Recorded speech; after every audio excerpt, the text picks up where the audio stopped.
Hey guys, Cam here from Pocket-lint, and Samsung has just announced a load of new products at its Unpacked event. Now, two of them were the Galaxy S20 and the Galaxy S20 Plus.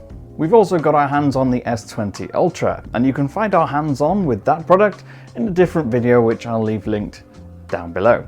Now, the S20 and S20 Plus are two phones sharing a lot of the same features, but in two different sizes.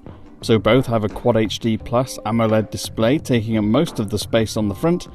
The only difference really is one has a 6.2 inch panel and the other is 6.7 inch.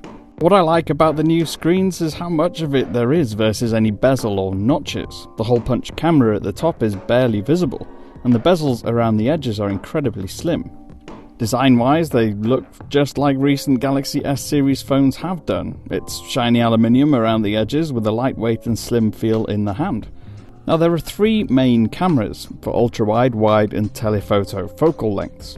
It can zoom up to 3 times zoom using its hybrid or optic capabilities, or zoom all the way up to 30 times digitally. But Samsung's improved processing also allows other features like the night hyperlapse mode for shooting hyperlapses when light is very low. It also has this single take feature which shoots a mixture of photos and videos from all three cameras at once, and then you can choose which you want to share and to use. It's pretty cool. Inside there's an Exynos 990 processor in both. You'll find 4000 mAh battery in the smaller model and a 4500 mAh in the bigger one. Similarly, you either get 12GB of RAM in the bigger version versus either 8 or 12GB in the smaller.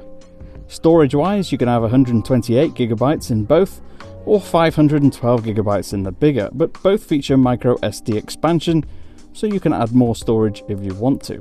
On first impressions, it seems sleek, good-looking, powerful, with a great camera. It'll be interesting to see how they do over a longer period when the review units finally get here.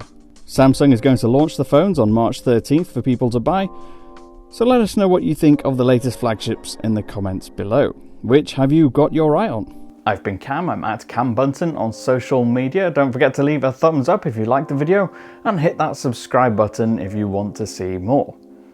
I'll see you again soon.